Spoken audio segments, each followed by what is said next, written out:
और शुक्रवार के दिन माता लक्ष्मी के लिए अग्नि में आहुति दीजिए। महाराज, शाम के समय पर सूर्यास्त के पहले शिव महापुराण की कथा कहती है, अग्नि पुराण कहती है, नर्मदा पुराण कहती है, लिंग पुराण कहती है कि बेलपत्री के वृक्ष के नीचे, नीचे तो नीचे वो भी जाने तो यहां तक वर्णन किया शिव महापुराण में तो कि बेलपत्री का जो फल होता ना, बेल फल जो होता है, कहते हैं अगर किसी व्यक्ति के यहाँ लक्ष्मी की कमी होती है, संपदा की कमी होती है, जिसके यहाँ पैसा नहीं आता, धन नहीं आता, तो बेल का जो फल होता है, बेलपत्री का जो फल होता है, उस फल के गूदे को, बेलपत्री के फल का गुर्दा निकाल लो, सुखा लो, गाय के घी में उसको डुबो लो और शुक्रवार के दिन माता लक्ष्मी के लिए अग्नि में आहुति दीजिए। महाराज, शाम के समय पर सूर्यास्त के पहले ये जो आहुतियां हम बेले के गुर्दे के फल की गाय के घी में डुबोकर माता लक्ष्मी और भगवान विष्णु के नाम से देते हैं, महाराज 2 या 3 शुक्रवार करोगे, लक्ष्मी की कभी कमी नहीं आती, संपदा बढ़ती है। एक प्रयोग और कर देखना, कभी अगर मौका मिले आपको तो प्रयोग कर देखिए। लिंग पुराण के अंदर लिखा हुआ है, शिव पुराण में, लिंग पुराण में और स्कंद पुराण में कहा गया है कि अगर किसी ने बेले के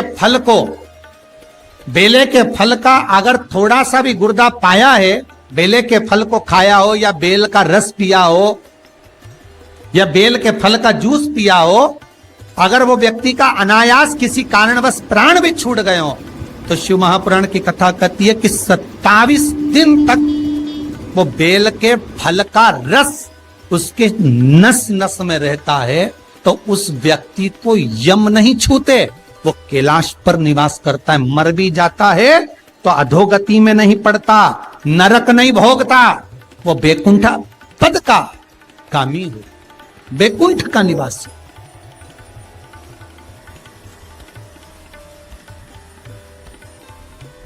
बैकुंठ का निवासी।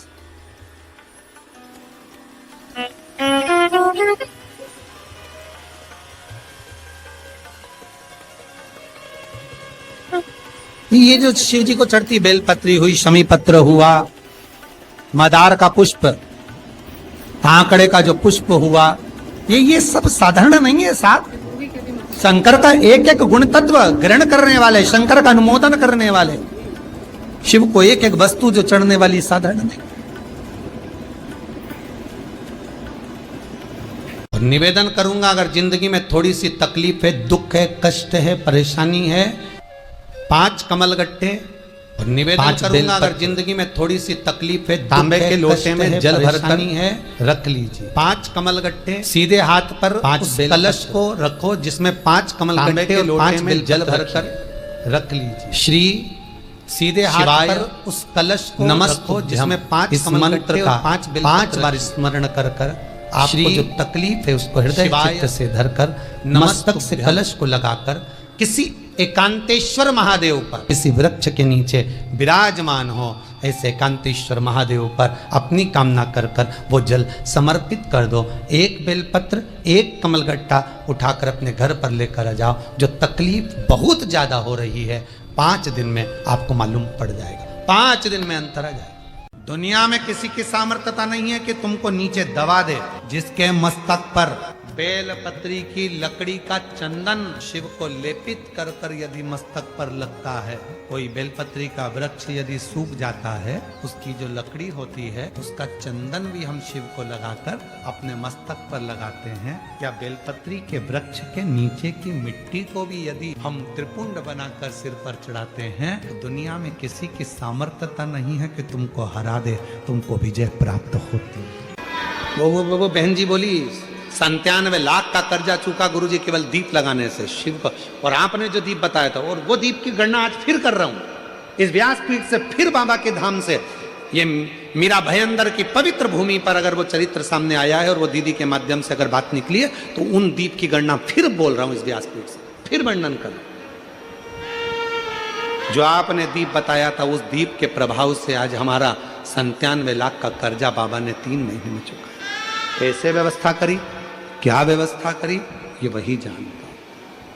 वो 2 दीप आज अगर कथा निकली है ज्वालासुर की, तो अपने भीतर वो 2 दीप का महत्व अपने अंदर उतार कर रखी है। वो 2 दीप साधारण नहीं है, जो हमने पहले 7 साल पहले भी कथा के माध्यम से बताया था। यदि आप लोग YouTube पर कथा सुनते होंगे, जब व्यक्ति हताश हो जाता है, कर्जे में लगा लूम हो जाता है, बहुत दुखी हो जाता है, कुछ भी नहीं रहता, फैक्ट्री नहीं चलती, व्यापार नहीं चलता, कोई काम नहीं चलता, ना कोई व्यापार चल पाता है, टूटकर आखिरी में सोचता है अब बच्चों का भरण पोषण कहाँ से करूं, परिवार को कैसे पालूं, मर जाऊं तो अच्छा है। मेरा उन लोगों से निवेदन है, मरना किसी चीज का हल नहीं, उसकी कृपा होना चाहिए, उसकी दया होना चाहिए, किसी दूसरे की सामर्थ्यता नहीं। केवल देवता देंगे पल्ला झाड़ कर, और मेरा कुबेर भंडारी देगा छप्पर झाड़ कर, और वो देता है, साधारणता में नहीं देता, थोड़ा बहुत तो देता ही नहीं है। पूरी कथा को देखिए, 10 साल 20 साल 30 साल की कथा निकाल कर देखिए, पूरी कथा की वीडियो आप निकालिए, हर वीडियो में आप देखोगे भगवान ने जिसकी भी गोदी में बच्चा दिया, एक एक तो कम दिया, 2 ज्यादा दिया, क्योंकि उसकी रीति है, देता छप्पड़ फाड़ के। मैं ज्वालासुर को समाप्त नहीं, इसकी बैलेंसिंग करूंगा, और ये ज्योति के रूप में रहेगा। मां शक्ति के पास में भी ज्योति के रूप में, शिव के पास में भी ज्योति के रूप में। इसलिए जब तुम संपूर्ण तरह से हार जाओ, लगे अब कुछ भी नहीं अपने पास में, एकदम खाली हो गए, कुछ भी नहीं बचा, तब बेलपत्र के वृक्ष के नीचे शंकर जी के मंदिर के सम्मुख में 2 दीप लगाना प्रारंभ कर दीजिए। एक लंबी बाती का दीप, एक गोल बाती का दीप, एक शक्ति का, एक शिव का, दोनों दीप घी के दोनों सामने रखो, बाबा को प्रार्थना करो। शिव मंदिर में लगाने के बाद फिर बेलपत्री के वृक्ष के नीचे जाओ। उस बेलपत्री के वृक्ष के नीचे जाना जिसकी छांव तुम्हारे ऊपर पड़े, पौधा नहीं, पौधे की छांव नहीं आ पाती अपने ऊपर, पौधा छोटा सा रहता तो उसकी छांव नहीं आती। बेलपत्र के वृक्ष की छांव में बैठकर 2 दीप लगाओ जिसकी छांव है। 2 महीना नियम ले लो, शाम के समय पर दिन भर मेहनत करूंगा, परिश्रम करूंगा, अपने व्यापार को बढ़ाऊंगा, कर्म करूंगा, मेहनत करूंगा, और शाम को प्रदोष काल में मेरे घर का कोई भी व्यक्ति जाएगा, शिव मंदिर में 2 दीप और बेलपत्र के वृक्ष के नीचे 2 दीप लगाएगा। 2 महीना इंतजार करना, मेरा बाबा हाथ पकड़कर तुम्हें ऐसा दौड़ाएगा कि शिव अपने आप करुणा करने लगेगा। छोड़ता नहीं है शिव। दुनिया में एक दोस्त ऐसा है मेरा देव अधिदेव महादेव, दुनिया में एक मित्र ऐसे हैं मेरे शंकर भगवान, जिन्होंने शंकर को अपना सर्वस्व मान लिया। दुनिया में शिव वो दोस्त हैं, वो मित्र हैं कि संसार के मित्र भले छोड़ दें, पर मेरा महादेव अंतिम श्वास तक नहीं छोड़ता, हाथ पकड़ कर रखता। आपके घर में छोटा सा शिवलिंग विराजमान, निवेदन है जहां पर भी शिवलिंग आपके घर में विराजमान है, अगर छोटी सी कटोरी में एक बेलपत्र को आप नीचे रखिए, छोटी सी कटोरी उस बेलपत्र के ऊपर रखकर उसमें थोड़ा सा मधु शहद शंकर भगवान की साक्षी में शिव जी के सामने अगर शुक्रवार की शुक्रवार रखना प्रारंभ कर दो, धीरे धीरे संपदा की वृद्धि अपने आप होना प्रारंभ होगा। बेलपत्री की मध्य पत्ती पर, बेलपत्री की बीच की पत्ती पर लगाया हुआ चंदन और पत्ती के 3 पत्तियों का जहां पर मिलन हुआ है उस जगह पर लगाया हुआ शहद शिव को जब चढ़ाया जाता है तो वो भाग्य की बेकार रेखा को भी बदल देता है, वो साधारण नहीं है। शुक्रवार के दिन बेलपत्री के वृक्ष के नीचे बैठकर घृत का दिया लगाकर शरीर में जो रोग है उसका स्मरण कर कर शंकर जी से विनय कर कर, हे भोलेनाथ, आपने शुक्र देवता को संजीवनी मंत्र दिया है, तो क्या आप मेरे को वो मंत्र प्रदान नहीं करोगे? मेरे रोग, मेरी बीमारी, मेरे दुख को आप नहीं हरोगे? शिव से कहो, ये शरीर आपने दिया है और भजन करने के लिए दिया है, स्मरण करने के लिए दिया है, कीर्तन करने के लिए दिया है, तो संभालोगे भी आप। और बेलपत्री की ओर मुख कर घी का दिया लगाकर महामृत्युंजय मंत्र का स्मरण कर लेने पर धीरे धीरे धीरे धीरे धीरे धीरे वो रोग समाप्ति की ओर आता चले जाता है।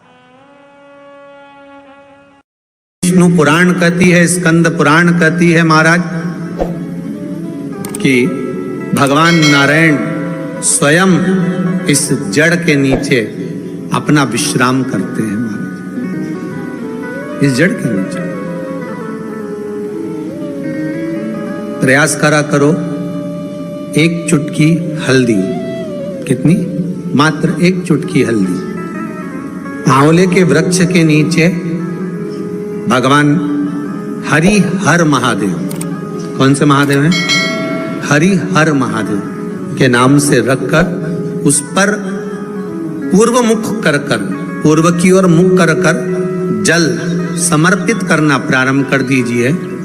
आप अगर प्रयास करेंगे, शुक्रवार की शुक्रवार करें या नवमी की नवमी करें, अष्टमी की अष्टमी करें, प्रदोष की प्रदोष कर लें।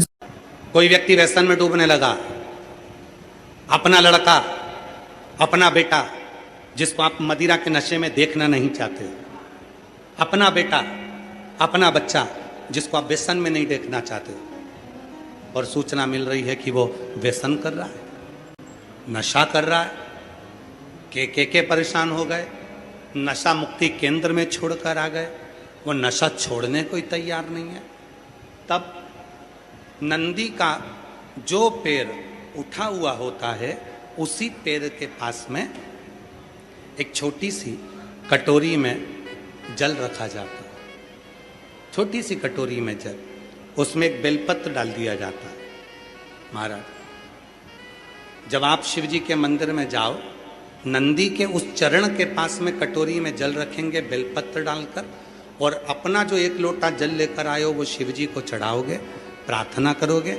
जल चढ़ाने के बाद आप जब वापिस आओगे, उसी कटोरी को, जो बेलपत्र रखा हुआ जल है, उसको लेकर आइए, और जो व्यसन में डूबा हुआ व्यक्ति है, जो बच्चा नवयुवक नशा नहीं छोड़ रहा है, उसको धीरे धीरे रोज प्रतिदिन वो जल थोड़ा थोड़ा रोज का देना प्रारंभ करिए। धीरे धीरे उसको व्यसन से नफरत होने लगेगी और वो छोड़ना प्रारंभ कर देगा। व्यसन का कितना भी ग्रसित होगा, वो धीरे धीरे धीरे धीरे उसको छोड़ देगा। नशे, ये नंदी का एक चरण जो ऊपर होता है, धर्म का चरण, ये कोई साधारण चरण नहीं है नंदी का। ये नंदी का कोई साधारण चरण नहीं है।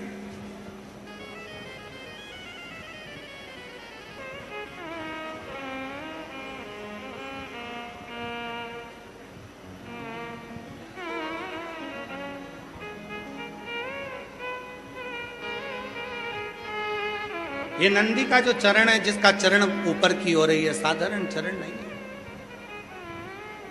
कहते हैं बहुत तकलीफ है, बहुत कष्ट है, इतना टेंशन है, इतना टेंशन है कि पूरा डिप्रेशन में जीव जा रहा है। पहुंच जाओ नंदी के पास, बैठ जाओ नंदी के पास में, जो चरण उठा हुआ है उसी के पास में बैठ जाओ, नंदी के बिल्कुल पास। कुछ देर ओम का नाद करना प्रारंभ करिए।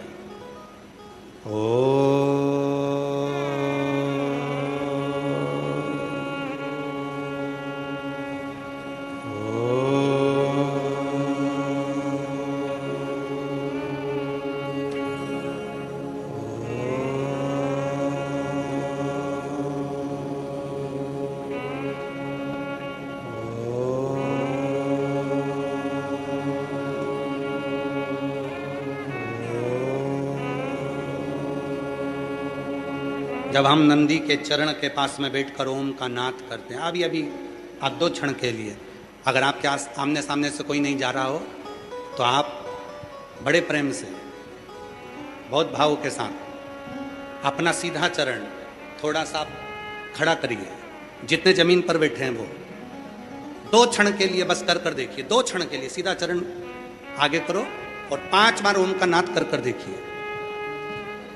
कमर दुख रही है, पीठ दुख रही है, सिर दुख रहा है, डिप्रेशन हो रहा है, टेंशन है, 5 बार ओम का उच्चारण करना है आपको। केवल चरण आप इस तरह से इसको चरण को रख लो, बस केवल इस चरण को खड़ा करो और साथ में ओम का लंबा नाद करेंगे, सब साथ में बोलेंगे। सबके मुख से शब्द निकलना चाहिए और अच्छा लंबा स्वर निकलना चाहिए, अच्छी आवाज निकलना चाहिए, एकदम गुप्त चुप रहकर नहीं, लंबा स्वर।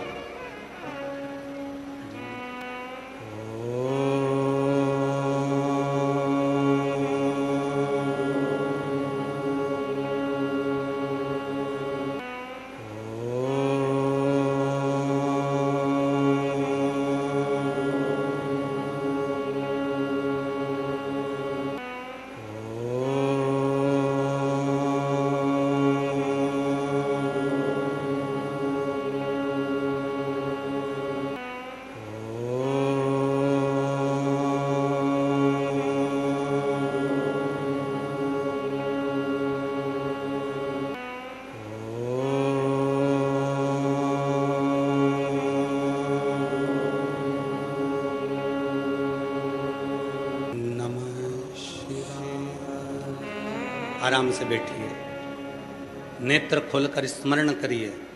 आपके जीवन का जो सुख होगा, आपको ऐसा महसूस होगा कि मैं एकदम हल्की हो गई, मेरे भीतर से कुछ निकल गया, जो मेरे भीतर का कुछ दर्द था, तकलीफ थी, वो समाप्त हो गई। नंदी का चरण, नंदी का चरण, सीधा चरण। कितनी भी टेंशन है, आप जाओ बैठो कुछ क्षण उस नंदी के पास, और अगर तुमको लगे कि मेरे घर में अशांति फैलती जा रही है, टेंशन ही टेंशन हो रहा है, जहां नंदी का सीधा चरण, जो ऊपर है नंदी का चरण, उसके चरण की रज थोड़ी सी लेकर आइए, अपने घर के दरवाजे पर उसका हाथ फेरना प्रारंभ करो। धीरे धीरे धीरे धीरे शांति महसूस। नंदी और शिवलिंग के बीच में एक सोमसूत्र होता है, वो सूत्र बंधे होने से नंदी से करी गई प्रार्थना शिव क्षण भर में सुन देते हैं और हमारे दुखों को समाप्त करना प्रारंभ।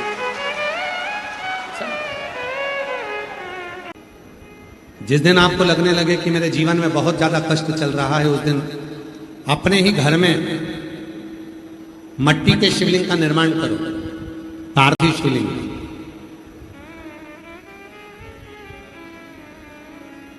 एक दुर्वा, एक बेलपत्र, एक दुर्वा, एक बेलपत्र, एक कनेर का पुष्प, जल चढ़ाने के बाद उसी पार्थिव शिवलिंग पर समर्पित करो। दीप लगाकर बाबा से प्रार्थना करो और बाद में उसी शिवलिंग को उसी मट्टी के गमले में विसर्जन भी करो। उसी गमले में उसका विसर्जन करो, उसी गमले में उसका विसर्जन करो।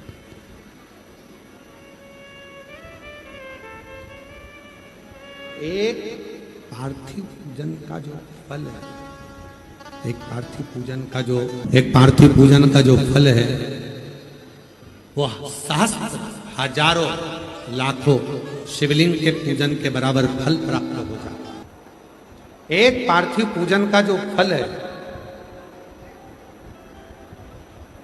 एक पार्थिव पूजन का जो फल है, वो सहस्त्र हजारों लाखों शिवलिंग के पूजन का फल। इसलिए अधिक मास के शिवरात्रि पर, अधिक मास की शिवरात्रि है 13 तारीख, 13 जून को अधिक मास की शिवरात्रि रहेगी।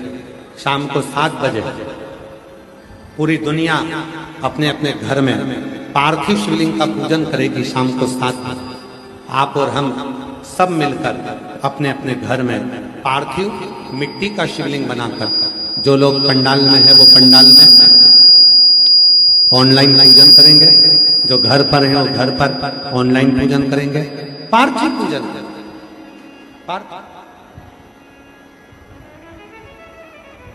सहस्त्र हजारों लाखों शिवलिंग का फल प्राप्त। जैसे बलिया के बालेश्वर महादेव, बलेश्वर महादेव। ये शिवलिंग भी पहले बालू रेत का बना था, फिर भगवान शंकर की ऐसी कृपा हुई कि भगवान शंकर ने उस बालू के शिवलिंग को ही पाषाण का शिवलिंग कर दिया। इसलिए बलेश्वर महादेव पर भी जब हम जल चढ़ाते हैं तो सहस्त्र शिवलिंग के जल चढ़ाने का फल मिल जाता है। उसी तरह बाबा बलखंडी नाथ जी के शिवलिंग का वर्णन स्वयंभू प्रकट है। बाबा बलखंडी नाथ जी का शिवलिंग, जब हम बाबा बलखंडी नाथ जी के दर्शन करते हैं, स्मरण करते हैं, पूजन करते हैं, अर्चना करते हैं, तो उसके भी सहस्त्र शिवलिंग के पूजन का फल प्राप्त है। चढ़ाओ एक लोटा जल।